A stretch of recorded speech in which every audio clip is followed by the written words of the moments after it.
حضرت مریم وہ پاکباز اور پاکیزہ عورت ہیں جن کے نام پر قرآن مجید میں ایک پوری سورت اتار دی گئی، اور قرآن پاک آپ کی پیدائش، پرورش، کفالت اور آپ کے ہاں حضرت عیسیٰ کی پیدائش کے واقعات کو کھول کھول کر بیان کرتا ہے تاکہ لوگ اللہ تبارک و تعالیٰ کی محبوب بندی کے بارے میں کوئی شک و شبہ نہ رکھیں۔ حضرت مریم علیہ السلام حضرت داؤد علیہ السلام کی نسل سے تعلق رکھتی ہیں۔ آپ کے والد محترم اس دور میں بنی اسرائیل کے امام نماز تھے، اور آپ کی والدہ محترمہ بھی عابدہ اور زاہدہ خاتون تھیں۔ اس دور میں اللہ تعالیٰ نے بنی اسرائیل پر حضرت زکریا علیہ السلام کو مبعوث فرمایا تھا۔ جب حضرت مریم علیہ السلام کے والدہ کے ہاں اولاد نہیں تھی تو انہوں نے اللہ کے نام پر یہ نظر مانی کہ اگر ان کے ہاں اولاد ہوئی تو وہ اسے بیت المقدس کی خدمت کے لیے وقف کر دیں گی۔ اس وقت کے رواج کے مطابق جو لڑکا اللہ تعالیٰ کے نظر کر دیا جاتا وہ نہ تو شادی کرتا تھا اور نہ ہی دنیاوی مشاغل میں دلچسپی لیتا تھا، صرف عبادت گاہ کی خدمت کرتا اور خود عبادت میں مشغول رہتا تھا۔ حضرت بی بی مریم کی والدہ نے بھی بیٹے کے عطا کرنے کی دعا اس لیے کی تھی کہ رواج کے مطابق عبادت گاہ کی خدمت کے لیے تو صرف لڑکوں کو قبول کیا جاتا تھا، لڑکیوں کے لیے یہ اجازت نہیں تھی۔ چنانچہ بیٹے کی جگہ جب بیٹی پیدا ہوئی تو ماں کو یہ فکر ہو گئی کہ اس کی نظر قبول نہیں ہوگی، کیونکہ دستور کے مطابق لڑکی نظر کرنے کی ممانعت تھی۔ اسی کشمکش میں اللہ تعالیٰ سے یہ دعا کی کہ اے رب، میں نے تو لڑکے کی درخواست کی تھی، لیکن جو اللہ تعالیٰ کی ذات بابرکت کا علم ہے وہاں تک انسانی سوچ کیسے پہنچ سکتی ہے؟ اللہ تعالیٰ نے جس لڑکی کو پیدا فرمایا تھا اس سے دراصل مقدس ماں بنانا مقصود تھا، جس میں سے ایک عظیم الشان مبارک و مسعود بیٹے نے پیدا ہونا تھا جو پیدائشی نبی تھا۔ بہرحال حضرت مریم کی پیدائش ہو جاتی ہے اور مدت رضاعت ختم ہوتی ہے تو آپ علیہ السلام کی والدہ محترمہ آپ کو بیت المقدس لے جاتی ہیں تاکہ مجاوروں کے سپرد کر کے اپنی منت پوری کریں۔ وہاں مجاور جھگڑنے لگتے ہیں، ہر کوئی یہ چاہ رکھتا ہے کہ حضرت مریم کی کفالت اس کے سپرد کی جائے۔ پھر یہ فیصلہ ہوا کہ مجاورین وہ قلم جس سے وہ توریت لکھتے تھے پانی میں چھوڑ دیں، جس کا قلم پانی کے بہاؤ میں بہنے کی بجائے الٹا بہے وہی حضرت مریم کی کفالت کا حقدار ہوگا۔ اس مقابلے میں حضرت زکریا بھی شامل تھے۔ ان کے قلم کو اللہ تعالیٰ نے پانی میں بہاؤ کے الٹے طرف بہایا اور ان کی پرورش کے حقدار ہو گئے، اور بی بی مریم کو اللہ کی منشا کے مطابق حضرت زکریا کی کفالت میں دے دیا گیا۔ حضرت زکریا کی بیوی حضرت مریم کی خالہ لگتی تھی، اس لیے ان سے بڑھ کر ان کی پرورش اور کون کر سکتا تھا۔ اسی طرح حضرت مریم بیت المقدس میں رہائش پذیر ہو گئی۔ آپ کے لیے ایک کمرہ مخصوص کر دیا گیا جہاں حضرت زکریا کے علاوہ اور کوئی نہیں جا سکتا تھا۔ آپ دن رات اللہ تعالیٰ کی عبادت میں مشغول رہتی تھیں۔ جب بھی حضرت زکریا آپ کے پاس آتے تو وہ حیران ہوتے، کیونکہ آپ کے پاس بے موسم پھل موجود ہوتے تھے۔ گرمیوں کے پھل سردیوں کے موسم میں اور سردیوں کے پھل گرمیوں کے موسم میں آپ کے حجرے میں موجود ہوتے تھے۔ حضرت زکریا کی حیرت بجا تھی، تبھی حضرت مریم سے پوچھا کہ یہ پھل کہاں سے آتے ہیں، کون دے کر جاتا ہے آپ کو؟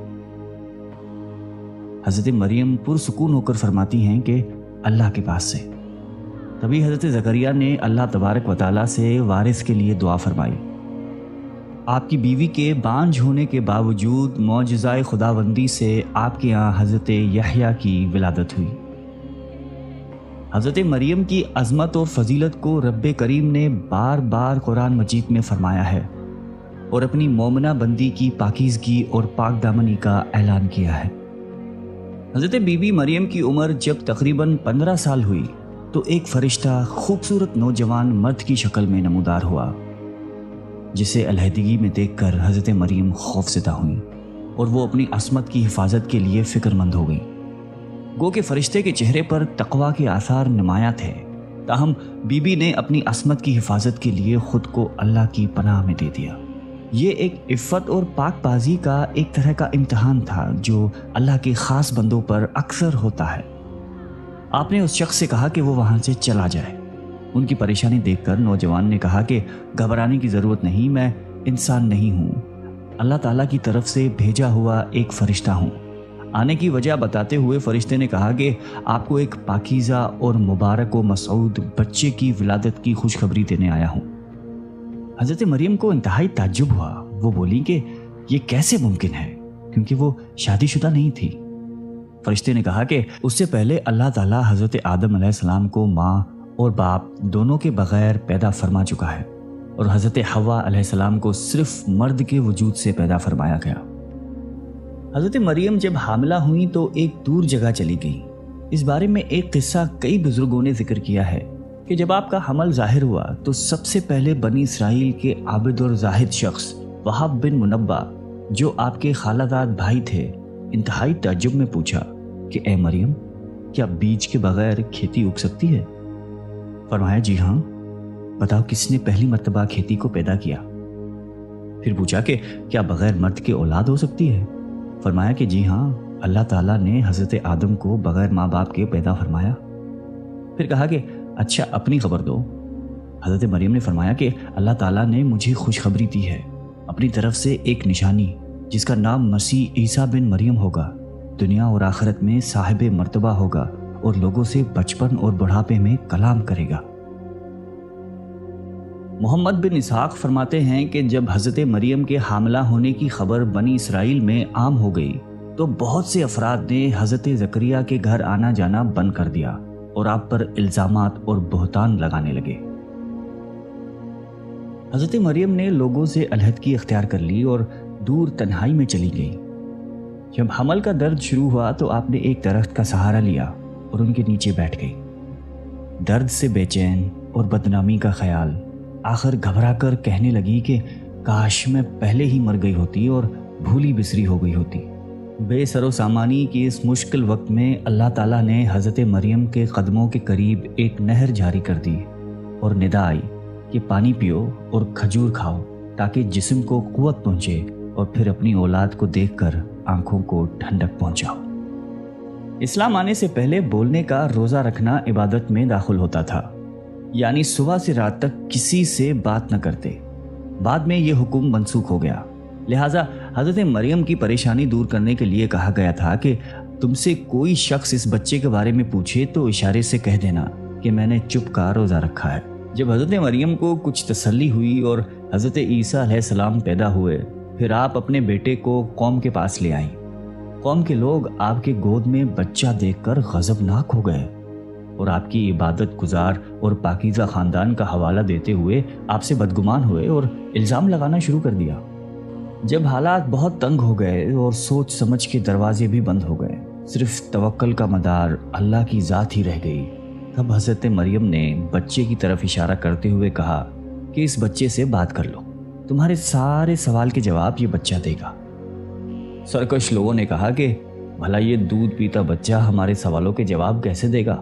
ہم کیوں کریں اس سے گفتگو؟ قوم کا یہ کلام سن کر حضرت عیسیٰ نے تقریر شروع کر دی، جس کا ذکر اللہ تعالیٰ نے قرآن مجید میں یوں فرمایا ہے، اور جب بچے نے فرمایا میں ہوں اللہ کا بندہ، اس نے مجھے کتاب دی اور مجھے نبی کیا، اس نے مجھے مبارک کیا، میں کہیں ہوں، مجھے نماز و تقوی کی تاکید فرمائی، جب تک میں جیوں اپنی ماں سے اچھا سلوک کرنے والا اور مجھے زبردست بدبخت نہیں بنایا، اور سلامتی ہے مجھ پر جس دن میں پیدا ہوا اور جس دن میں مروں اور جس دن زندہ اٹھایا جاؤں گا۔ حضرت عیسیٰ علیہ السلام کی زندگی کے متعلق اسرائیلی روایات میں بے شمار واقعات موجود ہیں۔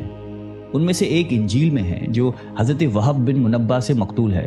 حضرت عیسیٰ کی ولادت کے شب فارس کے بادشاہ نے آسمان پر ایک نیک ستارہ روشن دیکھا۔ نجومیوں سے دریافت کیا تو بتایا گیا کہ اس ستارے کا طلوع کسی عظیم الشان ہستی کی پیدائش کی خبر دیتا ہے جو ملک شام میں پیدا ہوئی ہے۔ بادشاہ نے خوشبوؤں کے عمدہ تحفے دے کر ایک وفد کو ملک شام روانہ کیا۔ ملک شام پہنچ کر وفد نے یہودیوں کے بادشاہ سے تمام حالات دریافت کرنا چاہے۔ وفد کے زبانی واقعہ سن کر بادشاہ گھبرایا اور پھر وفد کو اجازت دے دی کہ وہ بچے کے متعلق معلومات حاصل کر لیں۔ بارسیوں کے اس وفد نے بیت المقدس پہنچ کر حضرت عیسیٰ کو دیکھا، رو سجدہ تعظیم کیا اور چند روز وہاں قیام کیا۔ اسی دوران اس وفد کے بعض آدمیوں نے خواب میں اپنے بادشاہ کو اس بچے کا دشمن دیکھا۔ ان لوگوں نے حضرت مریم کو اپنا خواب سنایا اور مشورہ دیا کہ اس بچے کو کسی محفوظ جگہ لے جائیں۔ اس کے بعد حضرت مریم حضرت عیسیٰ کو لے کر مصر چلی گئی۔ جب حضرت عیسیٰ کی عمر مبارک 13 سال ہوئی تو بیت المقدس واپس آ گئی۔ بخاری شریف میں حضرت عبادہ بن صامت رضی اللہ تعالی عنہ سے مروی ہے کہ رسول اللہ صلی اللہ علیہ وآلہ وسلم نے فرمایا کہ جس نے گواہی دی کہ اللہ کے سوا کوئی معبود نہیں، وہ اکیلا ہے، اس کا کوئی شریک نہیں، اور محمد صلی اللہ علیہ وآلہ وسلم اللہ کے بندے اور اس کے رسول ہیں، اور عیسیٰ اللہ کے بندے اور رسول ہیں جن کو اللہ نے مریم کی گود میں ڈالا، اور اس کی روح ہیں، اور جنت حق اور جہنم حق ہے۔